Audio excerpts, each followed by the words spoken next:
పడిపోయిందా మొత్తం దేవాలయం? ఇప్పుడు చెప్పండి 21వ అధ్యాయానికి వస్తే దాని గురించే అన్నాడు అక్కడ ఆయన. ఏమని? అంతటా నేను క్రొత్త ఆకాశమును క్రొత్త భూమిని చూచి తిని. అంటే క్రొత్త ఆకాశము క్రొత్త భూమి అంటే అర్థం చేసుకోవాల్సింది మీరు ఏమిటంటే, నూతనమైన యెరూషలేము. పాతదేమైపోయింది? నూతనమైన యెరూషలేము చూశాడు, అది గతించిపోయిన తర్వాత. ఇంకేం చూశాడట? పాత భూమి పాత ఆకాశం అంటే నూతనమైన దేవాలయాన్ని కూడా చూశాడు. పాత సంఘం ఏమైపోయింది? ఇశ్రాయేల్ సంఘము చచ్చిపోయింది, నశించిపోయింది. ఇప్పుడు కొత్త సంఘాన్ని చూశాడు. హల్లెలూయా. కొత్త భూమి కొత్త ఆకాశం అంటే ఏమేమని అర్థం చేసుకోవాలి మీరు?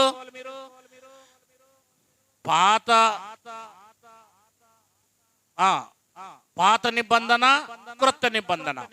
క్యాచ్ చేయండి. ఇప్పుడు పాత సంఘము, క్రొత్త సంఘము. పాత యెరూషలేము, నూతన యెరూషలేము. పాత దేవాలయము, క్రొత్త దేవాలయము. పాత శరీర సంబంధమైన ఆచారాలు, క్రొత్త ఆత్మ సంబంధమైన ఆచారాలు. పాత భూభాగము, క్రొత్త భూభాగము. పాత ఇశ్రాయేలీల రాజ్యము, క్రొత్త క్రైస్తవుల క్రైస్తవుల ఆత్మ సంబంధమైన వాళ్ళ పరలోక రాజ్యము. అవునా? ఇలా అర్థం చేసుకోవాలి మీరు. అంటే పాతది కనిపించేది పోయింది. మీరు ఇంకా శరీర సంబంధులే గనక మీకు ఇంకా శరీర సంబంధమైన అర్థం కావడం లేదు. ఇక నేను మీకు ఆత్మ సంబంధమైనవి చెప్పాలంటే కష్టం. ఒక మాట అల్టిమేట్ గా చెప్పి ముందుకు పోతాను. మీరు ఈ రోజు కానీ రేపు కానీ ఎప్పుడైనా చచ్చిపోయినారు అనుకో, నిజముగా దేవుని దగ్గరికి వెళ్ళలేరు. ఇది మాత్రం నేను 100% చెప్పగలను. వెళ్ళలేరు. ఏ ఒక్కరు వెళ్ళలేరు. ఈ రోజు కానీ రేపు కానీ చచ్చిపోయినారు అనుకో, ఏ ఒక్కరు దేవుని దగ్గరకు వెళ్ళలేరు. ఇది మాత్రం 100% చెప్తున్నాను. ఎందుకు వెళ్ళలేరు అంటే, మీకు పూర్తిగా ఇక్కడ ఈ క్రొత్త నిబంధన ఏం చెప్తే అలా జీవించాల్సిందే. మళ్ళా చెప్తున్నాను, చెప్పి తీరాలి. నేను కరాఖండిగా చెప్పాలా, అడ్జస్ట్మెంట్ కాకూడదు. ఈ క్రొత్త నిబంధన ఏమి చెబుతుందో చట్టం, అలా నువ్వు ఇక్కడ ప్రాక్టికల్ గా జీవించి తీరితేనే దేవుని సన్నిధిలో నీవు నీ ఆత్మను కాపాడుకోగలవు. లేకపోతే అస్సలు నువ్వు దేవుని సన్నిధికి పోతాను అనటం అసాధ్యం. లేకపోతే ఈ బైబిల్ ఇవ్వడం కూడా వేస్ట్. ఇది ఫస్ట్ చెప్తున్నాను చూడండి. ఇక మీరు వైఖరి మార్చుకోవాలి. ఇక్కడ నుంచి మీ వైఖరి మార్చుకోవాలి, 100% మార్చుకోవాలి. ఈ బైబిల్లో 27 పుస్తకాలు అండి, ఇది కాదు. This is the new testament, new లా. దీంట్లో ఏమి చెప్పబడుతుందో అలా చేసి తీరితేనే ఇక్కడే ప్రాక్టికల్లో నువ్వు పరలోకానికి వెళ్తావు. అంటే దేవుని సన్నిధికి వెళ్తావు, లేకపోతే వెళ్ళవు. ఇది 100% పక్కా. వస్తే ఏదో ఒక రోజు వస్తే ఆరాధన చేసుకుంటే వెళ్ళిపోతావు అని డినామినేషన్ చెప్పినట్టు చెప్పడానికి బైబిల్ ఒప్పుకోదు. అవన్నీ ఓన్ టాకింగ్స్. ఇందాక ఆయన మాట్లాడాడు 23 నిమిషాలు. మొత్తం బైబిల్కి వేలే లేదు, బైబిల్కి ఆలోచన లేదు. అవుట్ ఆఫ్ ద టాకింగ్, అంతా అవుట్ ఆఫ్ ద కాంటెక్స్ట్. సొంతమైన మాటలు ఎందుకు వింటారంటే, తను ఒక ప్రవక్త అని చెప్పుకుంటున్నాడు కనుక వింటారు. ఏమని చెప్తున్నాడు ఆయన? First I am the prophet. నేను ప్రవక్త అని చెప్పడమే. ఆయన ప్రవక్త కనుక మేము వినాల్సిందే అన్నట్టుగా ఆ ప్రవక్త అని చెబుతున్నాడు గనక ఇంకా అవతల అతను చెబుతుంది మంచిగా చెడు అని ఆలోచించరు. ఆయనను ఫ్యాన్లుగా నమ్మేవారు, ఆయనను ఫ్యాన్స్ గా నమ్మేవారు. ఇంతకు ముందు మనం కూడా చాలా పుస్తకాలు చదువుతుండే వాళ్ళం. నేను కూడా చాలా మంది డౌట్స్ అడిగేవాడిని. అడుగుతున్నప్పుడు మరి ప్రవక్త ఏం చెప్పాడో పుస్తకాలన్నీ చదవాలా, 1100 బుక్స్ చదవాలా అని అనుకుంటూ అనేవాళ్ళందరూ ఏమైనా సరే ఆయన మీదే ఆధారపడేవాళ్ళు. అర్థమవుతుందా? అది పొరపాటు. అలా ఆధారపడ్డం పొరపాటు. మనం ఆధారపడాల్సింది దేని మీద? బైబిల్ మీద ఆధారపడ్డం గనక నన్ను నేను ముందు బయట తెచ్చుకున్నాను, మిమ్మల్ని ముందుకు బయటకు తెచ్చాను. ఈ రోజు దేవుడు ప్రపంచానికి చెప్పడానికి దేవుడు మనల్ని నిలబెట్టుకున్నాడు. ఇది నాకు అతిశయోక్తి. దేవునికి మహిమ కలుగును గాక. నిజం, మీకు అర్థం కావడం లేదు. మీకు ఏమర్థం అవుతుందో నాకు తెలియదు. 99% ప్రపంచంలో చాలా మందికి తెలియని విషయాలు ఇవి. ఏదనుకుంటున్నారు? అలాంటి విషయాలు సామాన్యులైన మేము ముందు పంచుకుంటుంటే మీకు ఏం అర్థం కావడం లేదు. కానీ ఇప్పుడు కాదు, భవిష్యత్తులో తెలుస్తుంది. అందుకే మీకు మీకు అర్థం కావడం లేదు అసలు. ఏమనుకుంటున్నారు మీరు? ఎదురీస్తున్నాం మనం ప్రపంచానికి. అందరూ ఈ రోజు పోతుంది రేపు పోతుంది అనుకుంటున్నది ప్రపంచం. అంత్యకాల బోధ అంటున్నారు అందరూ. కాదు నాయన, వెరైటీ వెరైటీ అని చెప్తున్నాం మనం. Correct Bible. మీరు బైబిల్ని తీసే చెప్తున్నా, ఇక కథలు చెప్పాల్సిన అవసరమే లేదు నాకు. బైబిల్లో సరుకు చాలా ఉంది, కథలు వద్దు. దేవునికి మహిమ కలుగునుగా. కనుక మీరు ఎలా ఉండాలో తెలుసా? ఈ బోధలు వినేవాళ్ళు గడ్డపారం దింపేవాళ్ళుగా ఉండాలి. ఇంకా బయటికి వెళ్ళిపోయి అంటించేవారిగా ఉండాలా. మీలో సెగలు ఉండాలా. ఆయన ఎవరో ఆయన చెప్పాడు, బ్రదర్ ఏం పేరు, సువార్త ప్రకటిస్తానంట కదా, గాజులు పంచులు అవి అమ్ముకుంటా, సమయల్. ఆయన వ్యాపారం చేస్తూనే ఒకవైపున వ్యాపారం పక్కన పెట్టి సువార్త ప్రకటిస్తాడట. Denomination peoples. అదే నిమ్మగల్లో మీ అన్న ఎవరు పేరు, ఏం పేరు, కనేకల చర్చికి పోతాడు కదా, అంజప్ప వాళ్ళ పాస్టర్ గారు బిలీవర్. అదిగా ఆయన కూడా చూసినాడని చూడు, కాలు గట్ట మీద అందరిని నిలబెట్టి కాలుతో ఎక్కిస్తానంట ఆదివారం రాకపోయిన వాళ్ళందరినీ అన్నాడు నాతో. ఎక్కడా చెరువు కదా, చెరువు మీద ఆదివారంకి ఎవరైతే చర్చికి రారో ఆ పాస్టర్ అంటాడంట, సోదరా చెరువు గట్ట మీద నిలబెట్టి ఆదివారం ఎవరైతే రారో వాళ్ళని ఎక్కిస్తుంటే చెరువులో పడాలని అంటాడంట. నానా బూతులు తిడతాడంట ఆయన. కానీ అక్కడ ఏం వాక్యం ఉండదు. ఇట్లాంటి కామెడీలే ఉంటాయి. దేవునికి మహిమ కలుగునుగా. కామెడీలు ఉంటాయి, తుస్సులు ఉంటాయి, బుస్సులు ఉంటాయి, నాగిని బోగిని అంటూ ఒబ్బడి అంటాయి. దేవునికి మహిమ కలుగునుగా. వీలైతే అయ్యో మాట్లాడతారు ఇంకా సబరి బల్లబ్బా.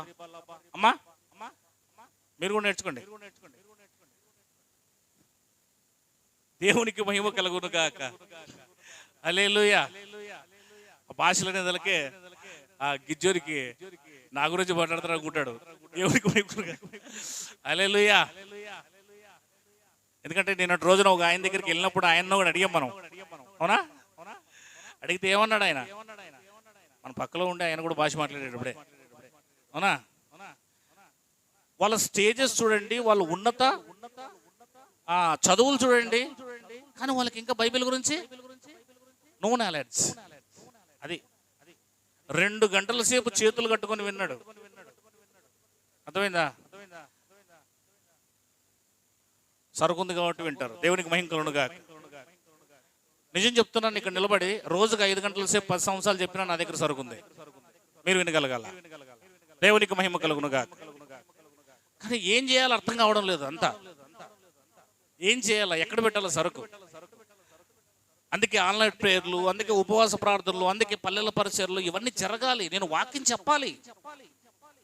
ఈరోజు ఉపవాస ప్రార్థనకు వస్తారేమో. నేను ఆశ్రయపురం గురించి చెప్పాను. ఈరోజు ఉపవాస ప్రార్థనకు వస్తే ఆశ్రయపురం గురించి మాట్లాడదాం అనుకున్నాను, రాలేదు. 2 మాగల పొలాలు వస్తామని చెప్పి. ఇక మిగతా వాళ్ళు కూడా రాలేదులేండి. వాళ్ళు వస్తామని చెప్పి రాకపోవడం ఏంటి? ఎవరు ఉపవాస ప్రార్థనకు రావడం లేదు. ఏమనంటే పని ఉంటాయి, ఇంకా మాట్లాడదాం మనము.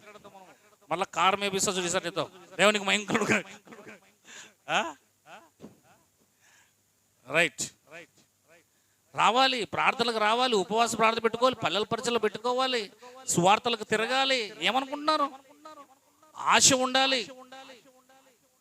దేవుని కేటాయించబడిన సమయాన్ని దేవుని కేటాయించాలి, కష్టపడాలి. మన ఇష్ట ప్రకారం ఉండకూడదు. ఇక్కడ ఎన్ని రోజులు బతుకుతావు నువ్వు? ఏదో ఒక రోజు ఈ ప్రపంచాన్ని వదులుతావు. ఈరోగా నువ్వు ఆదామవ్వల వలె మారాలి. నువ్వు ఆదామవ్వల వలె మారాలి. నేను అక్కడికే వస్తా. సబ్జెక్ట్ ఇప్పుడు నాది. టైం ఎంత అయింది దీంట్లో? దేవునికి మహిమ కలుగునుగా.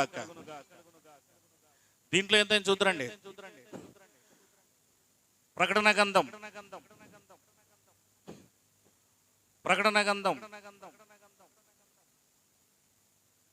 రైట్, ముగించేద్దాం.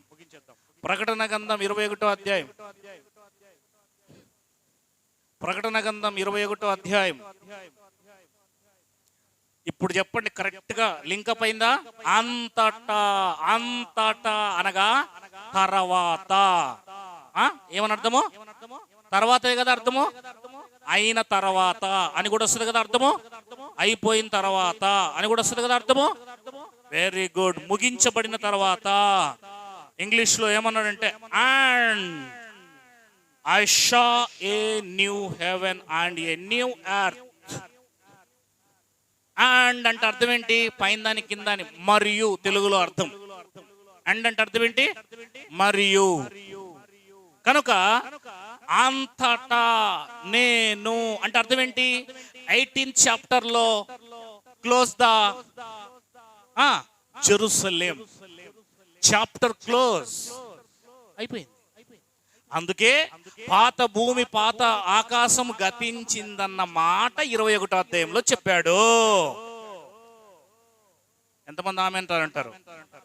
22వ వచనం, మరియు నేను నూతనమైన యెరూషలేము అను.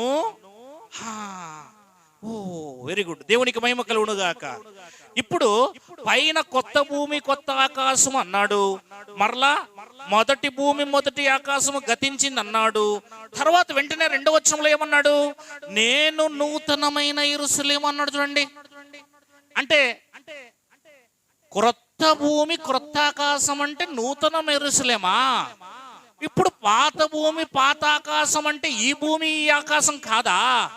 అది కూడా యెరూషలేమేనా? ప్లీజ్ పట్టుకోండి సార్, మీకు అందరికి దండం. పట్టుకోండి సార్, మీరే ఉన్నారు ఇక్కడ, చదువులేని వాళ్ళు ఉన్నారు, మీరే ఉన్నారు కొంచెం మంది. పట్టుకోండి సార్. 1వ వచనం, అంతటా నేను కొత్త ఆకాశమును కొత్త భూమిని చూచితిని. 2వ వచనం, మరియు నేను నూతనమైన యెరూషలేము అను ఆ మహాపరిశుద్ధ పట్టణమును అన్నాడు. చూడండి, నూతనము అన్న క్రొత్తది అన్న ఒకటేనా లేదా? ఇప్పుడు కొత్త భూమి కొత్త ఆకాశం అంటే కింద క్రొత్త యెరూషలేము.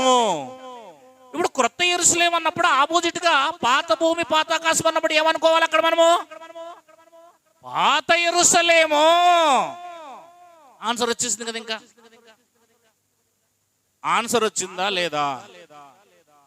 ఇప్పుడు కొత్త భూమి కొత్త ఆకాశం అన్నా పాత భూమి పాత ఆకాశం అన్నా అర్థం ఏమిటి అంటే ఈ భూమి ఆకాశములు కాదు అని. నూతనమైన యెరూషలేము అంటే కొత్త భూమి కొత్త ఆకాశం అని, పాతదైన యెరూషలేము అంటే పాత భూమి పాత ఆకాశం అని ఆన్సర్ చెప్పేశాడు కదా అక్కడ. ఇంకా ముందుకు పోతే అది పట్టణము అన్నాడు. ఏమన్నాడు? యెరూషలేం పట్టణం అంటే కొత్త భూమి కొత్త ఆకాశం అంటే కొత్త యెరూషలేం పట్టణం అని, పాత భూమి పాత ఆకాశం అంటే పాత యెరూషలేం పట్టణం అని. Very good, very good. ముందుకు పోదాం.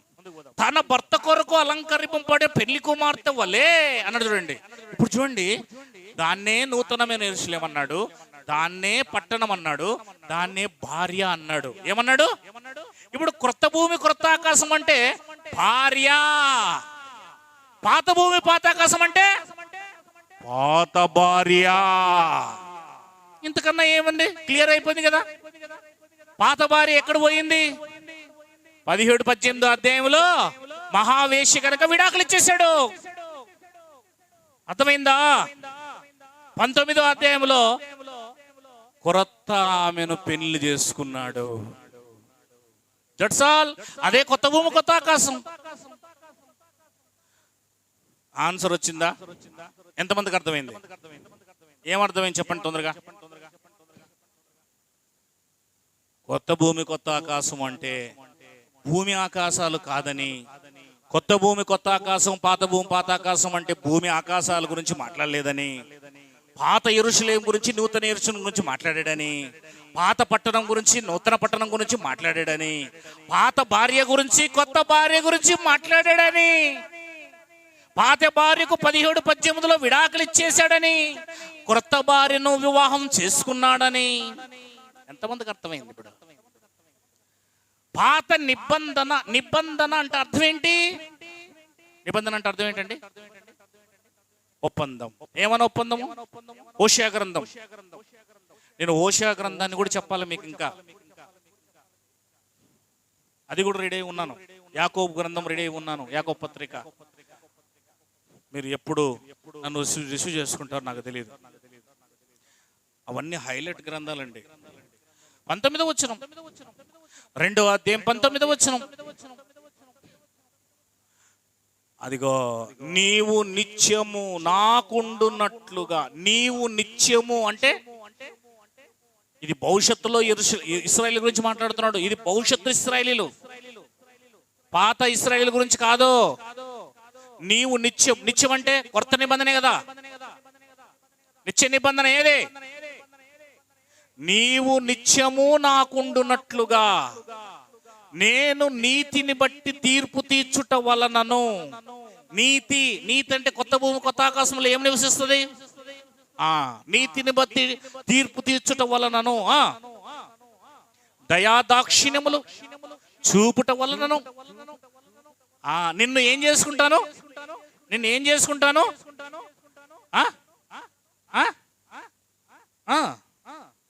ప్రధానం.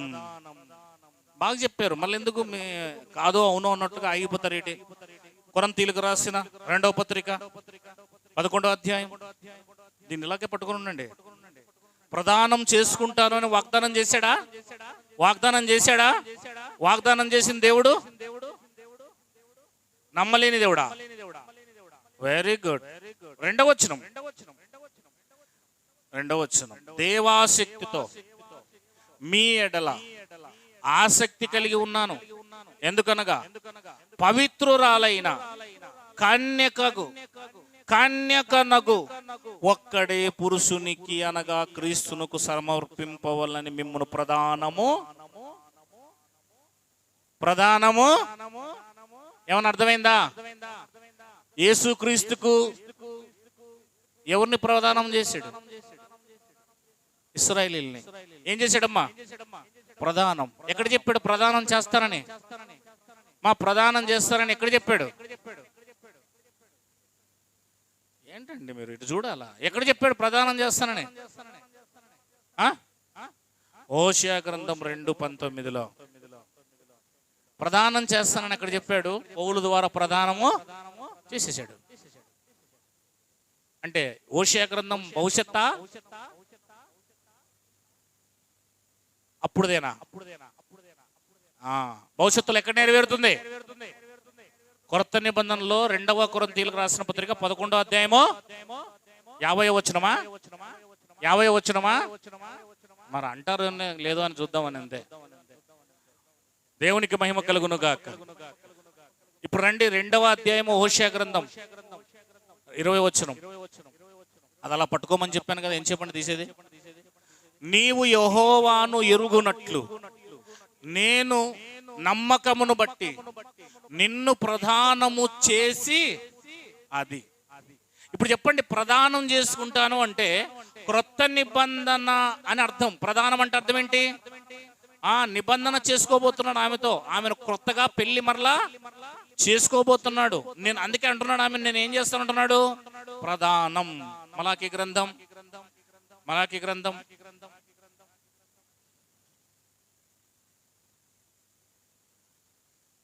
వింటున్నారా? 2వ అధ్యాయము 14వ వచనం. 2వ అధ్యాయము. అది ఎందుకని మీరు అడగగా, యవ్వన కాలమందు మీరు పెండ్లి చేసుకొని అన్యాయముగా విసర్జించిన మీ భార్యల పక్షమున యెహోవా సాక్షి ఆయన. అది నీకు తోటిదై నువ్వు చేసిన అది నీ భార్య కదా. నిబంధన అన్నట్టు అక్కడ అంటే భార్యాభర్తల అది. దాన్ని ఎందుకు విడిచిపెడుతున్నావు? ఎందుకు విడాకులు ఇస్తున్నావు అంటున్నాడు చూడండి అక్కడ. ఎందుకు? మంచిది కదా. ఆమెను ఎందుకు విడాకులు ఇస్తున్నావు నువ్వు? నిబంధన అంటే భార్యాభర్తల. ఇప్పుడు ఓల్డ్ టెస్టిమెంట్ ఏంటి? నిబంధనే కదా. పాత నిబంధన ఏమంటాం మనం? నిబంధనే కదా అంటాము. ఇప్పుడు పాత నిబంధన అనే గ్రంథాన్ని ఇశ్రాయేలీయులకు ఇచ్చినప్పుడు వాళ్ళు ఏం చేసుకున్నట్ల? దేవుడు పెళ్లి చేసుకున్నాడు. అదే నిబంధన. ఇప్పుడు పాత నిబంధన ఇచ్చినప్పుడు వాళ్ళని ఏం చేసుకున్నాడు? పెళ్లి చేసుకున్నాడు. మరి వాళ్ళకు విడాకులు ఇవ్వకుండా కొత్త నిబంధన ఎలా వస్తుంది? ఇంకొక ఆమెకు విడాకులు ఇవ్వకుండా ఇంకొక ఆమె ఎలా చేసుకుంటాడండి? విడాకులు ఇచ్చిన తర్వాత పెళ్లి చేసుకోవాలి. అంతేనా లేదా? అవునా లేదా? ఇప్పుడు దేవుడు కూడా ఆ పాత ఆమెను ఎందుకు విడాకులు ఇచ్చాడు? అసలు బైబిల్లో విడాకులే దేని విషయంలో ఇవ్వమని చెప్పింది? గిజ్జన్ బ్రదర్ గారు ఇప్పుడు చదవండి. మత్తయి సువార్త 19వ అధ్యాయం. మత్తయి సువార్త 19వ అధ్యాయం.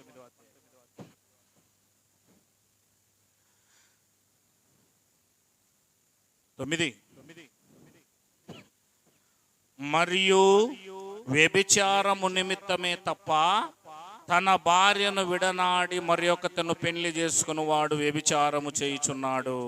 విడనాడబడిన దాన్ని పెళ్లి చేసుకున్నవాడు కూడా వ్యభిచారం చేయుచున్నాడు. ఇక్కడ క్లూ ఇచ్చాడు మనకి, విడాకుల గురించి మాట్లాడుతున్నాడు ఇక్కడ. అవునా లేదా? 7వ వచనంలో పరిత్యాగ పత్రిక అన్నాడు. అవునా లేదా? అంటే విడాకులు, డైవర్స్. అంటే భూమి మీద మానవులకు ఒకటి ఊడి పెట్టాడు. ఏమని? నీ భార్య నిజముగా వ్యభిచారం చేసిందని నీకు తెలిస్తే, పట్టుబడితే రెడ్ హ్యాండెడ్గా, ఆమెకు నువ్వు విడాకులు ఇవ్వచ్చు. అర్థమైందా? అదొక్క కారణాన్ని బట్టి తప్ప మరొక కారణాన్ని బట్టి విడాకులు ఇచ్చే హక్కు. ఇప్పుడు చెప్పండి, ఆయన మానవులకు చెప్పినప్పుడు దేవుడు కూడా ఏం చేయాలి? అందుకే 17వ అధ్యాయం ప్రకటన గ్రంథములో అది మహావేశ అయిపోయింది. అందుకే ఆమెకు విడాకులు ఇచ్చి కొత్త నిబంధన వచ్చింది ఇప్పుడు. అర్థమైందా? ఆమె విచారం చేసింది కనుక విడాకులు ఇచ్చేసాడు ఆమెకు. ఇప్పుడు క్రొత్త నిబంధన చేసుకుని ఇప్పుడు ఆమెతో నిత్యం ఉంటున్నాడు. ఆయన మాట విన్నది. అందుకే క్రొత్త నిబంధన కిందకు వచ్చింది. ఇంకొక భార్యను పెళ్లి చేసుకున్నాడు. ఇప్పుడు ఆ భార్య కోసం రక్తం చిందించాడు, ప్రాణం పెట్టాడు. హల్లెలూయా. సిలువలో ప్రాణం పెట్టి కొన్నాడు ఆమెను. ఆమె ఆ దేవాలయంగా మారింది. ఆమె నూతన యెరూషలేం. అది అర్థమైందా? ఇప్పుడు పాత నిబంధనను కొట్టివేసి ఆమెకు విడాకులిచ్చి ఆమె దేశాన్ని తీసేసి ఇంకొక భార్యను పెళ్లి చేసుకున్నాడు. ఇప్పుడు పెళ్లి చేసుకున్నాడా లేదా? గొర్రె పిల్ల వివాహ ఉత్సవ దినము వచ్చేను అంటే 70లోనే ఆయన పెళ్లి చేసుకుని దిగొస్తున్నాడు కిందికి. పరలోకములోనే పెళ్లి చేసుకుని ఆమెను దిగొస్తున్నాడు కిందికి. ఇప్పుడు మనం ఇంకా పెళ్లి జరుగుతుందని చూస్తున్నారు వీళ్ళందరూ. పెళ్లి కాదు, ఇప్పుడు మనం పెళ్లి విందులో ఉన్నాం. ఎక్కడున్నామో మీకు నేను వడ్డిస్తుంది ఏంది? అవతల జైశాలి గాని విందు, ఇక్కడ జైశాలి యేసుక్రీస్తు వారి విందు. అర్థమవుతుందా? ఈ విందు పట్ల మీకు ఆసక్తి లేదనుకో, మీకు తర్వాత ఉంది బొందు జైలు. ఇదే విందు. ఇప్పుడు జరుగుతుంది ఏమనుకుంటున్నారు? విందు.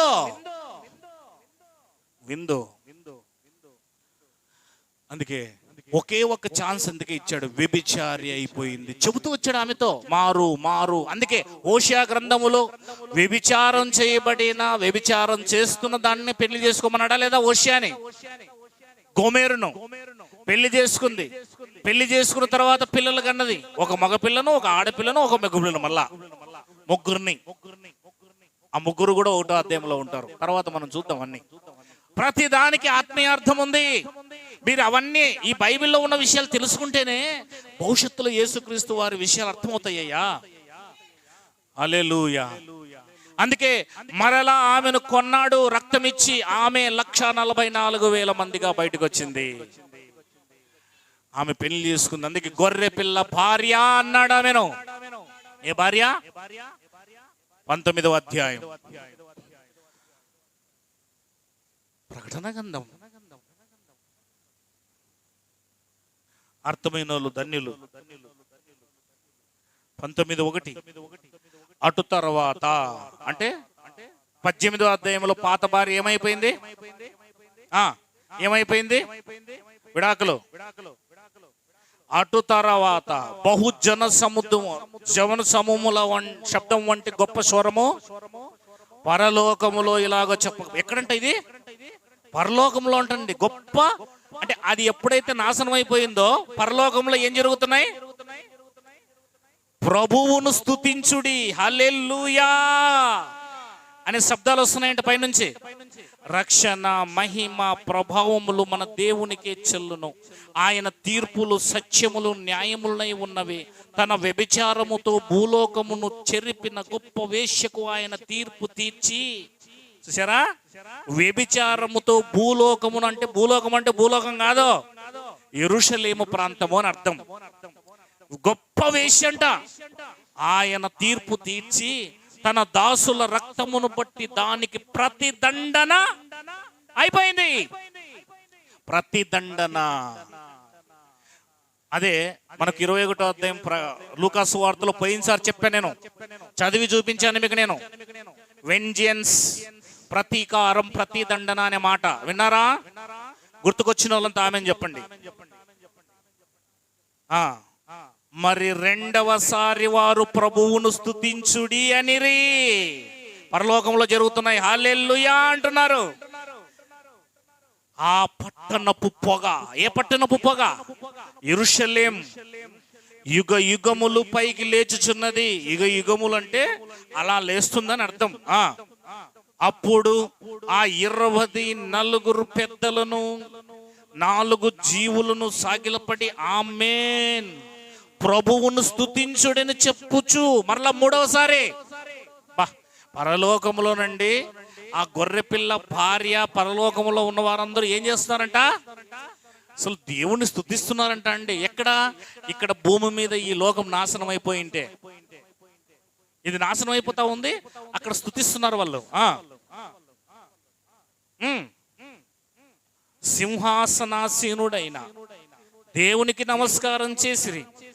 మరియు మన దేవుని దాసులారా, ఆయనకు భయపడువారులారా, కొద్దివారేమి గొప్పవారేమి, మీరందరూ ఆయనను స్తుతించుడని చెప్పుచున్న ఒక స్వరం సింహాసనమునొద్ద నుండి స్తుతించండి, స్తుతించండి అంటున్నారు అన్నమాట.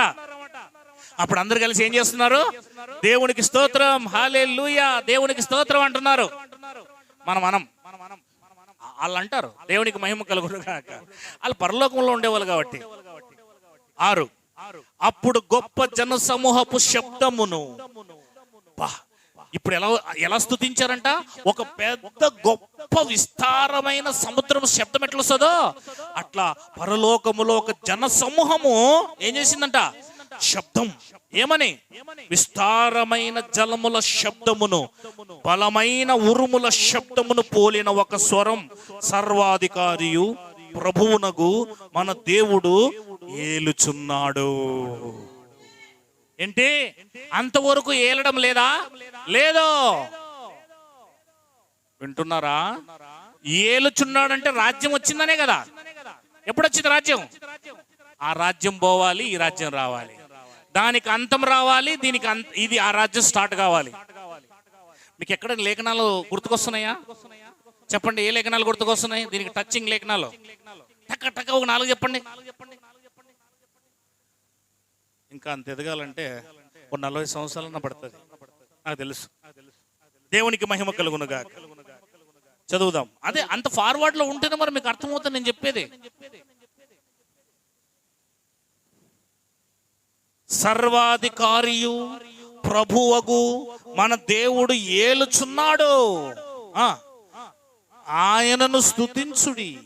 గొర్రెపిల్ల వివాహోత్సవ సమయము ఎప్పుడొచ్చిందంటే గిద్యోను బ్రదర్? వివాహోత్సవ సమయం ఎప్పుడొచ్చింది?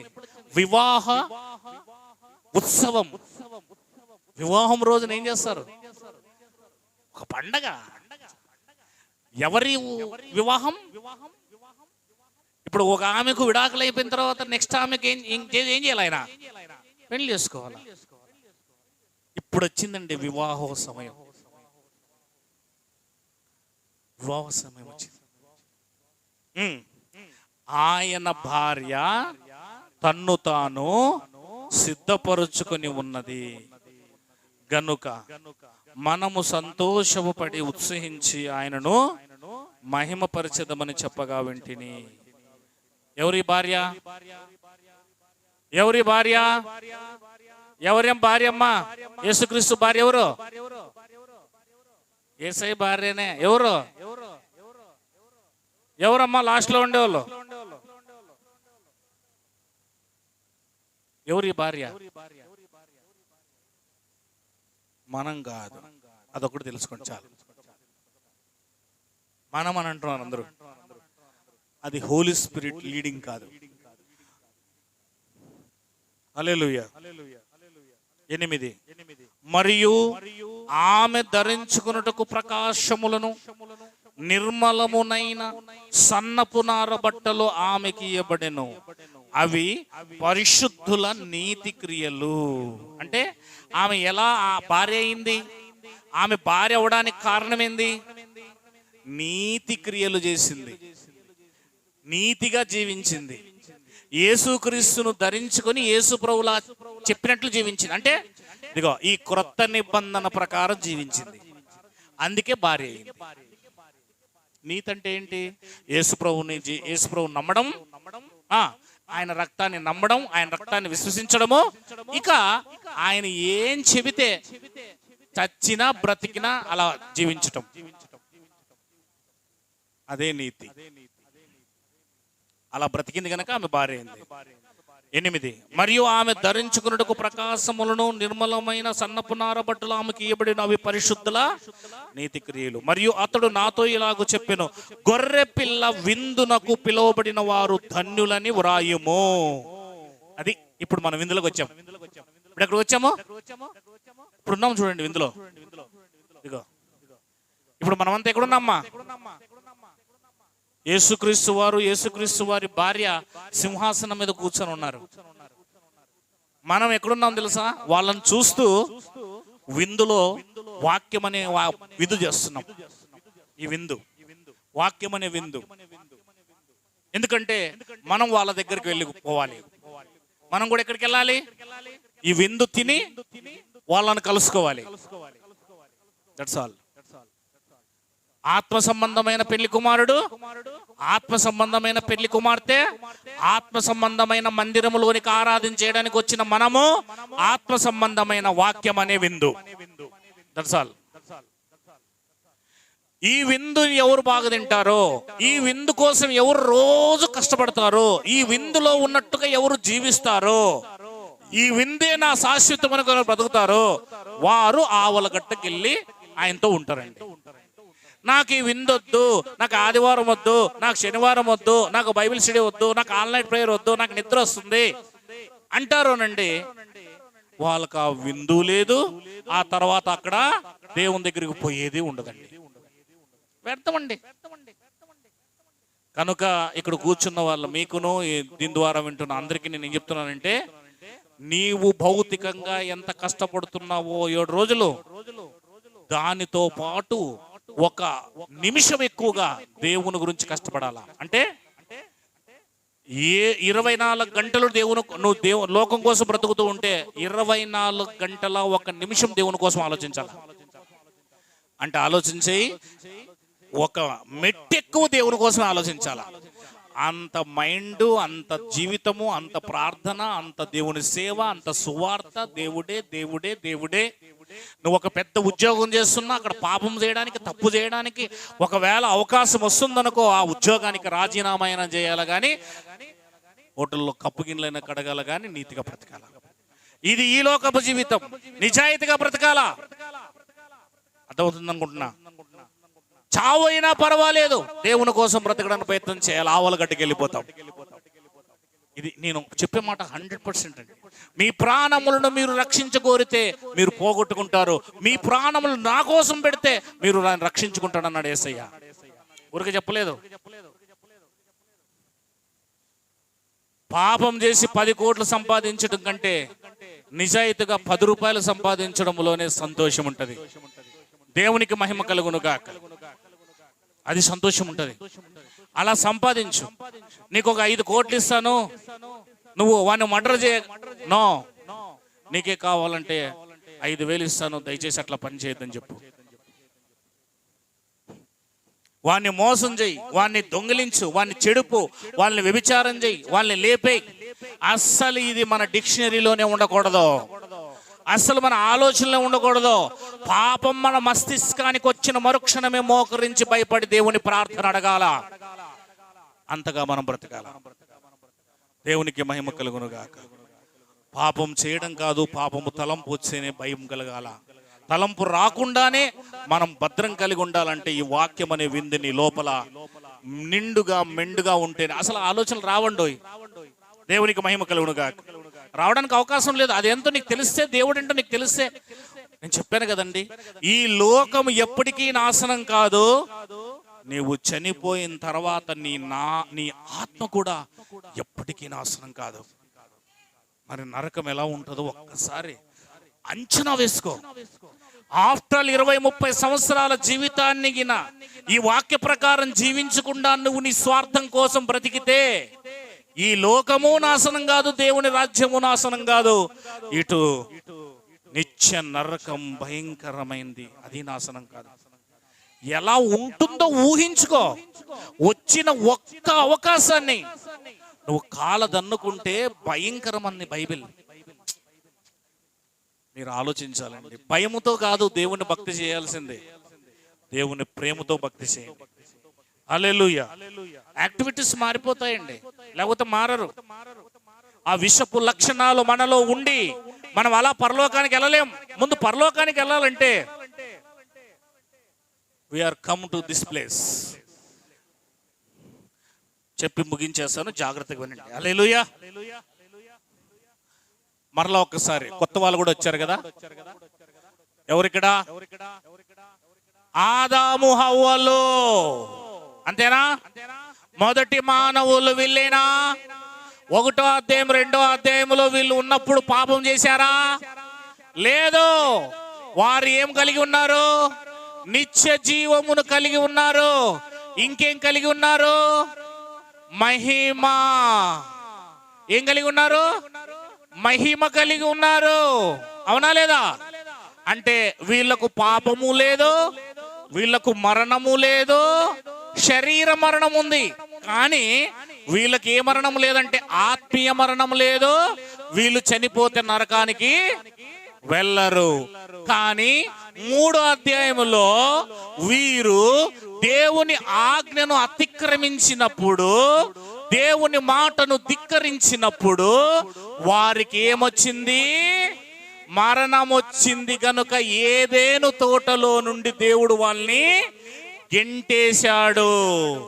ఎందుకు గెంటేశాడు అంటే వారు ఇంక పాపం చేసిన వాడు దేవుని సన్నిధిని నిలబడలేడు, మరణించిన వాడు దేవుని సన్నిధిని నిలబడా లేడు. గనుక అక్కడ ఉన్న జీవవృక్ష ఫలాలు కూడా తింటారేమోనని, నిరంతరము నిత్య జీవం గలవారై ఉంటారేమోనని పాపంలో మరణంలోనే దేవుడు ఏం చేశాడు?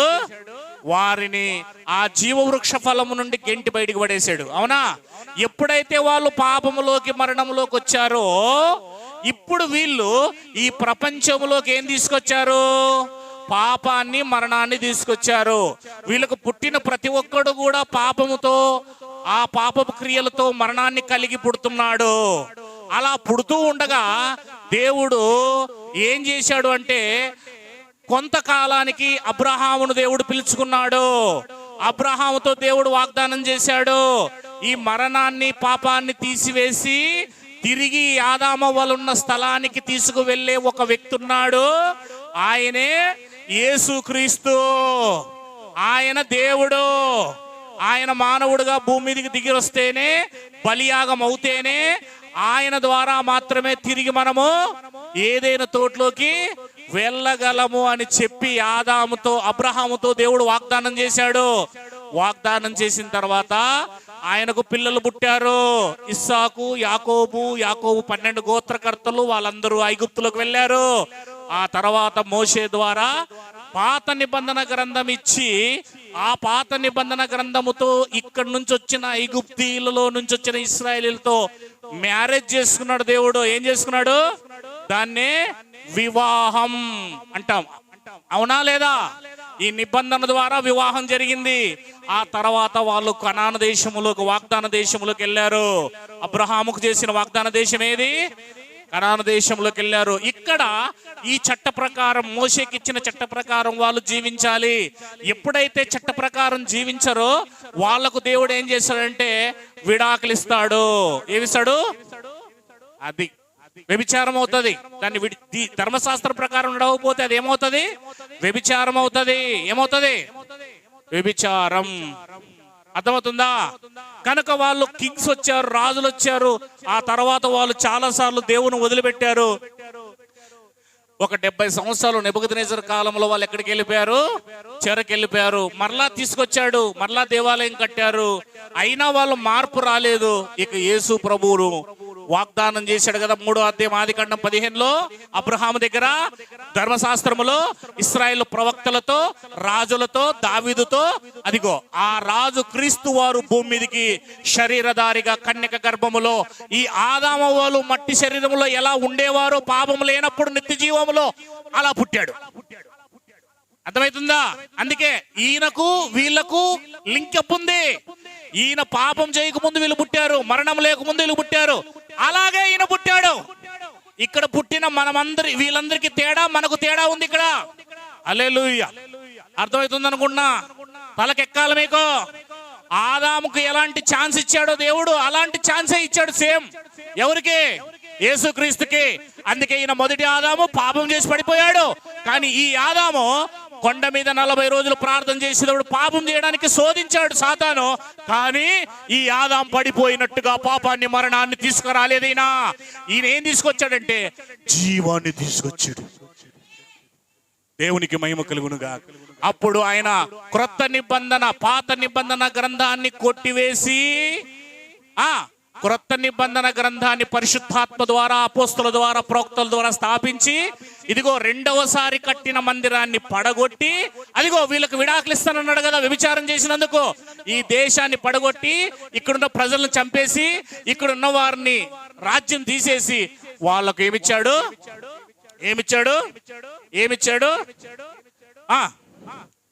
నిద్రపోతున్నారంతా. ఏమిచ్చారు వాళ్ళకి? విడాకులు సార్, డైవర్స్. ఆ తర్వాత ఇప్పుడు ఏం చేశాడు తెలుసా? ఇక్కడ నుంచి ఎవరైతే 40 సంవత్సరాల్లో యేసుక్రీస్తుని నమ్మారో, విశ్వసించారో, ఈ 40 సంవత్సరాల్లో వాళ్ళే దేవుని మందిరంగా, ఆత్మ సంబంధమైన మందిరంగా మారారు. అంటే నమ్మిన వాళ్ళ యొక్క ఆత్మలు ఇవి, శరీరాలు కాదు ఇవి. ఏంటివి? ఇది శరీర సంబంధమైన రాళ్లతో కట్టిన మందిరం. ఇది ఆత్మ, లోపలున్న ఆత్మతో కట్టిన మందిరం ఇది. ఎందుకంటే కొత్త నిబంధన ఆత్మ సంబంధమైంది, పాత నిబంధన శరీర సంబంధమైన మందిరాన్ని తీసుకొచ్చింది, క్రొత్త నిబంధన ఆత్మ సంబంధమైన మందిరాన్ని తీసుకొచ్చింది. ఈ మందిరమే AD 70లో పరలోకము నుండి దిగి వచ్చుట మీరు ప్రకటన 21వ అధ్యాయంలో చూశారు. ఇది కనిపించదు నికోదేం, నీకు అర్థం కాదు బిడ్డ. అది matter. Any Nicodemus sitting this place, మీకు అర్థం కాదు. This is the spiritual country. అది మ్యాటర్. ఎప్పుడైతే యేసుక్రీస్తు AD 70లో రెండవ రాకడలో ఈ మందిరాన్ని తీసుకొచ్చాడో, మరలా యేసుక్రీస్తుని ఇప్పుడు మనం నమ్ముతున్నాం కదా, మనం అందరినీ కూడా ఏం చేస్తున్నాడు తెలుసా? యేసుక్రీస్తుని నమ్మిన ప్రతి ఒక్కడు కూడా మరలా ఎక్కడికి వస్తున్నాడు? ఎక్కడ ఆదాము మనుషులందరినీ పడగొట్టాడో అదే ఏదైనా తోటలోకి తీసుకొచ్చి మనములు పెట్టాడు. ఇప్పుడు వీఆర్ ఆల్ జీసస్ ని మనం నమ్మిన మరుక్షణమే, యేసుక్రీస్తునందు విశ్వాసం ఉంచిన మరుక్షణమే, దేవుని కోసం బ్రతకాలని నిర్ణయం తీసుకున్న మరుక్షణమే, నీలో మారుమనసు వచ్చి బైబిల్ ప్రకారం జీవిస్తూ ఉంటే, నువ్వు ఆదాము హవ్వలు ఏ రకంగా పాపము లేనప్పుడు ఈ జీవ వృక్ష ఫలములు తినడానికి ఇక్కడ నిలబడి ఉండరో, పాపం లేనప్పుడు అక్కడికి వచ్చేసాం. ఎక్కడికి వచ్చేసాము? మనం కూడా ఆదాము హవ్వల వలె పాపములో మరణంగా ఉన్నప్పుడు ఇక్కడ పడిపోయి ఉన్న మనల్ని ఆయన ఎప్పుడైతే రెండవ రాకడ వచ్చిందో, క్రొత్త నిబంధన వచ్చిందో, అప్పుడు మరలా మనకు ఏం చేశాడు? ఇక్కడ నుంచి పైకి లేపాడు. లేపి ఆయన కిందికి పడేశాడు, ఈయన పైకి లేపాడు. ఆయన కిందికి ఏదైనా తోటలోంచి గెంటేశాడు మనల్ని. యేసు ప్రభు అని ఆదాము మనల్ని మళ్ళా ఏదైనా తోటలోకి తీసుకెళ్ళి ఇప్పుడు అంటున్నాడు, సవాల్ చేస్తున్నాడు, వారు పాపము లేక మునుపు, మరణము లేక మునుపు ఆత్మ సంబంధమైంది. ఎలాగ వారు పాపం చేయకుండా ఎన్ని రోజులైతే ఏదైనా తోటలో ఉన్నారో అన్ని రోజులు వాళ్ళు పాపం చేయకుండా బ్రతికి ఉండింటే శరీరం మరణిస్తుంది, కానీ వాళ్ళల్లో ఆత్మ ఎక్కడికి వెళ్తుంది? దేవుని లోకానికి వెళ్తుంది. చెప్పాలి అందరూ. అలాంటి స్థలానికి తీసుకొచ్చి ఇప్పుడు మనములు పెట్టి ఇప్పుడు అంటున్నాడు మంచి చెడువులు అని ఈ లోకాన్ని చూపించాడు. ఏంటి మంచి చెడులు? నేత్రాశ, జీవపు డంబము, శరీర ఆశ. మీరు ఈ మూడుని చూసి పడిపోకుండా మిమ్మల్ని కాసుకుంటారా అంటున్నాడు. ఇప్పుడు ఒక్కసారి యేసు ప్రభులోకి వచ్చిన తర్వాత మళ్ళా పాపం చేశావా తెలిసి బుద్ధిపూర్వకంగా, ఇంక నీకు రక్షణ లేదు. మరలా చెప్తున్నాను మిమ్మల్ని, వెనక్కి వెళ్ళిపోయారా? దేవుళ్ళలో నుండి వెనక్కి వెళ్ళిపోయారా? సంఘంలో నుండి వెలివేయబడ్డారా? ఇక మిమ్మల్ని ఎవడు కూడా రక్షించలేడు. దట్స్ ఆల్ అయిపోయింది. ఇంకా మీరు పడిపోయారు. మీకు ఇంత అర్థం కావాలి. పాపం చేసి అయిపోయింది. ఇంకా తెలిసి పాపం, శరీరం, నేత్ర ఆశలో, శరీర ఆశలో, జీవపు డమ్మములో పడిపోయావు అంటే నీవు ముందు ఎక్కడ లేవు తెలుసా? ఇక్కడ లేవు. ఇదే పరలోక రాజ్యం, ఇదే ఆత్మ సంబంధమైన దేవాలయం, ఇదే యెరూషలేం, ఇదే నీతి కలిగిన స్థలం, ఇదే పరిశుద్ధ స్థలం. ఇప్పుడు అంటున్నాడు, మనం అంతా అంటాం కదా, ఈ ఆదామవ్వలు పండు తిని పాపం చేసి మనల్ని అందరినీ కూడా చెడగొట్టేశారు అంటాం కదా. ఇప్పుడు దేవుడు అంటున్నాడు, మిమ్మల్ని అదే స్థానంలో పెట్టా. నన్ను విశ్వసించిన మరుక్షణమే మీరు నీతిగా మారిపోయారు, మీరు పరిశుద్ధులైపోయారు. ఇప్పుడు మిమ్మల్ని ఏ స్థానంలో పెట్టా? అదే ఆదాము హవ్వలు ఏ స్థానంలో ఉన్నారో ఆ స్థానంలో పెట్టా. మీరు మీ బ్రతుకులో వాళ్ళలాగా పాపం చేయకుండా బ్రతికి నా దగ్గర రండి అంటున్నాడు. అర్థమవుతుందా? ఎంతమంది బ్రతుకుతారు? ఎంతమంది బ్రతుకుతారు చెప్పండి? ఎంతమంది బ్రతుకుతారు? ఇది ఎంతమందికి ప్రపంచానికి అర్థమైంది? ఈ సబ్జెక్టు ఎంతమందికి అర్థమైంది? ఈ అంశం ఎంతమందికి అర్థమైంది? పాపం చేసావా? మరుక్షణం మళ్ళీ చెప్తున్నా, బాప్టిజం తీసుకున్న తర్వాత, దేవుని నమ్ముకున్న తర్వాత పాపం చేసావా? అసలు అయిపోయిందండి. నువ్వు ఇంక బ్రతకలేవండి. అయిపోయింది. దేవుడు నేను ఎప్పుడో తోసేసాడు. 100% యార్ అయిపోయింది. ఇంక నువ్వు ఇంటికి వెళ్ళిపోయేసి ఇంకా పని చూసుకో. ఎట్లా నరకానికి వెళ్ళిపోతావు అంతేగా. రియల్ చెప్తున్నా నేను. ఇంటికి వెళ్ళిపో, పప్పు చారు చేసుకో, మంచం మీద పడుకో, బ్రతికిన్నాళ్ళు ఇష్టం మధ్యలో పడుకో, చచ్చిపోగా పోతావు అంతేగా. నువ్వు ఒకే ఛాన్స్. ఒక్కసారి పండు తిన్నందుకే వాళ్ళిద్దరు పడిపోయారు. ఒకేసారి, ఒకే పాపమే. నువ్వు జీవితంలో, అందుకే చెప్తున్నా నేను, కష్టం వచ్చినా, బాధ వచ్చినా, ఇబ్బంది వచ్చినా వద్దు. డబ్బు కోసం పాకలాడవద్దు. ప్రాణం కాపాడుకో, జీవం కాపాడుకో, నీతిగా బ్రతుకో. ఆ తెగింపు మళ్ళీ ఆదామవ్వల వల్ల రావాలా. ఇప్పుడు నేను తీసుకెళ్ళిపోయి ఏదేంలో పెట్టాడు. మోసం చెయ్యొద్దు, మోసంగా బ్రతకొద్దు. ఈ బైబిల్ ఏం చెబితే దానికి తలవచ్చు. అప్పుడే నువ్వు ఏదేం తోటలో ఉన్నావు. నువ్వు ఏదేం తోటలోకి ఇప్పుడు లేకపోతే నువ్వు మరణంలో ఉన్నావు. That's all. ఇక్కడ లేకపోతే ఇక్కడ ఉన్నావు, ఇక్కడ లేకపోతే అక్కడ ఉన్నావు. ఇక్కడుంటే ఎట్లయినా చచ్చిపోయిన నరకానికి పోతావు. ఇంకా ఇక్కడుంటే పాపం చేయకుండా బ్రతుకు, వాక్యం చెప్పినట్లే బ్రతుకు. అప్పుడు అక్కడికి పోతావు. లేదండి నా వల్ల కాదండి అంటే ఇంటికి వెళ్ళిపోండి. ఆదివారం చాలా మంది రాలేకపోతున్నారు, ఉపవాస ప్రార్థన చేయలేకపోతున్నారు. ఇది ఎంత ఘోరాతి ఘోరమో మీకు అర్థం కావడం లేదు. మీకు అర్థం కావడం లేదు. ఆ స్కెచ్ అది ఇవ్వండి. మీకు అర్థం కావడం లేదు. చూడండి, మీకు ఇచ్చిన గొప్ప అవకాశం దేవుడు. ఎంత గొప్ప అవకాశం అర్థం చేసుకోండి ప్లీజ్. ఇంకా మీలో అసూయలు, ద్వేషాలు, అధికారం కోసం ఆలోచనలు, అధికారం ఇస్తే ఒక రకంగా, అధికారం ఇకపోతే మరొక రకంగా, మిమ్మల్ని మెచ్చుకుంటే ఒక రకంగా, మెచ్చుకోకపోతే మరొక రకంగా. మీలో నేను చాలా పిల్ల చేష్టలు చూస్తున్నాను. నేను పిల్లవాని వలె ఉన్నప్పుడు పిల్లవాని వలె మాట్లాడితేనే ఇప్పుడు పెద్దవాడిని అయ్యానన్నాడు. అంటే ధర్మశాస్త్రం సంబంధం కింద ఉంటే పాపము అని అర్థం. పిల్ల శాస్త్రాలు అంటే ధర్మశాస్త్రం కింద ఉండటం అని అర్థం. ఇంకా మీరు పాపంలో ఉన్నారని అర్థం. నేను పిల్లవాని శాస్త్రాలు వదిలి ఇప్పుడు పెద్దవాడిని అయ్యానంటే కొత్త నిబంధన కిందకి వచ్చానన్నాడు పౌలు గారు. ఇప్పుడు మీరు పిల్లవాని చేష్టలు వదలండి. మిమ్మల్ని, మీ భార్యల్ని, మీ పిల్లల్ని కాపాడుకోండి అయ్యా. మీ పిల్లల్ని, మీ కుటుంబాన్ని కాపాడుకోండి, రక్షించుకోండి ప్లీజ్. వద్దు, ఒక్కసారి